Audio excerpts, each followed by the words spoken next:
Hello mga Mamshis of Calgary! For today's vlog, isasama ko kayo kung saan nagtitiwala ang kababayan natin dito sa Calgary pagdating sa usapang Toyota at sa sasakyan. Hello, it's Sandy Camille. Andito tayo ngayon sa Country Hills Toyota with Pinoy Connections. Tara! Welcome to Pinoy Connection at Country Hills Toyota. Ay, hello ate! Hello.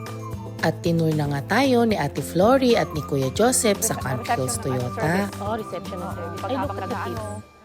Nandito din. Yeah, waiting area service. Ang laki sale. naman ng waiting area niyo ate. Tingnan niyo yung mga kids namin. So, dito lang sila. Tapos, Hi! Are you guys enjoying here? dito ang waiting area. Oh. So, pwede kahit kasama niyo yung family niyo guys kasi super comfortable naman dito. Ayan, mga taga-Calgary, lahat ng services pagdating sa sasakyan, meron sila dito sa may Toyota. Meron din silang mga parts. So, pag kailangan nyo, nabutas ang inyong mga gulong or na-flat, meron sila dito sa parts department sa Country Hills Toyota. Ayan, meron din sila dito Black Rhino Rims.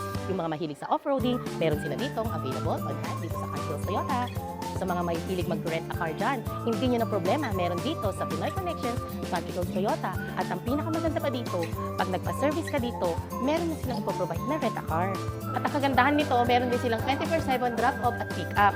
Dadalhin nyo lang yung sasakyan nyo dito, i-checkin nyo lang, ilalagay nyo lang yung car, keys, at least pwede na kayong bumachi. Super bilis, super convenient.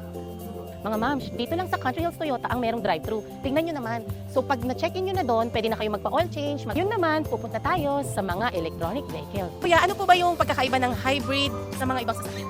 So, pag i-compare mo yung hybrid sa regular na combustion engine, so pag sa hybrid, dalawa ang makina. So, meron kang yung combustion, yung standard na makina ng regular na sasakyan, tapos meron kang electric engine. So, sabay yung gumagana para ma-maximize yung fuel economy sa sasakyan. Yun ang main design ng driving a hybrid, is to save you more fuel. Ay, ang galing. At saka for example, pag naka-idle lang yung sasakyan, naka-park, yung electric lang ang gumagana. Pero pag nag-move forward na siya, gumagana na yung gas. Kaya, Super tipid niya.